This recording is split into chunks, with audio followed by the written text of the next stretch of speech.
যে সম্পূর্ণ রাজনৈতিক কারণে তাকে অন্যায়ভাবে মিথ্যা মামলা সাজিয়ে তাকে কারাগারে প্রেরণ করা হয়েছে এবং এই পবিত্র রমজান মাসেও তাকে জামিন পাওয়ার সমস্ত আইনগত যে সুবিধা থাকা দরকার সেগুলো থাকা সত্ত্বেও তাকে সেটা দেওয়া হয়নি।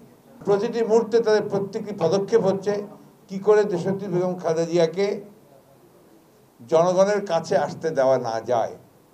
উদ্দেশ্য একটাই যে রাজনীতি থেকে তাকে সম্পূর্ণ সরিয়ে দেওয়া, জনগণ থেকে তাকে বিচ্ছিন্ন করার চেষ্টা করা, আসন্ন নির্বাচনে তিনি যেন অংশগ্রহণ করতে না পারেন তারই একটা চরম চক্রান্ত তারা করেছে। আমরা 1971 সালে যে স্বাধীনতা যুদ্ধ করেছিলাম যে চেতনা নিয়ে, গণতান্ত্রিক চেতনা, সেই গণতান্ত্রিক চেতনাকে তারা সম্পূর্ণ নিঃস্বাত করে দিয়েছে এবং জনগণের সমস্ত অধিকারগুলো কেড়ে নিয়েছে।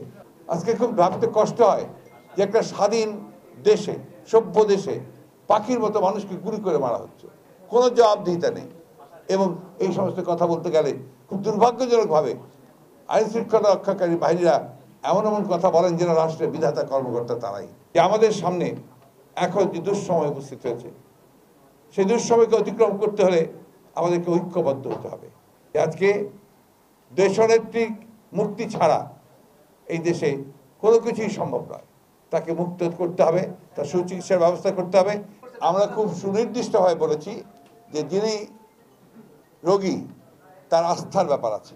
আমরা খুব পরিষ্কার করে বলেছি, যেটা আপনারা বলেছেন যে জেল কোডে কোথাও বলা নেই যে আপনার শুধুমাত্র সরকারি হাসপাতালেই চিকিৎসা করতে হবে।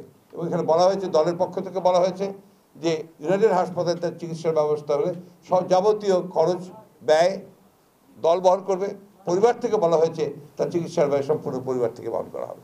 সুতরাং এই ক্ষেত্রে বিলম্ব করার অর্থই হচ্ছে যে দেশ ও নেত্রী জীবনে একটা হুমকির সম্মুখীন হওয়া। সুতরাং আমরা মনে করি সরকারের শুভবুদ্ধির উদয় হবে, তারা অবিলম্বে দেশনেত্রীকে ইউনাইটেড হাসপাতালে স্থানান্তরিত করে তার সুচিকিৎসার ব্যবস্থা করবে।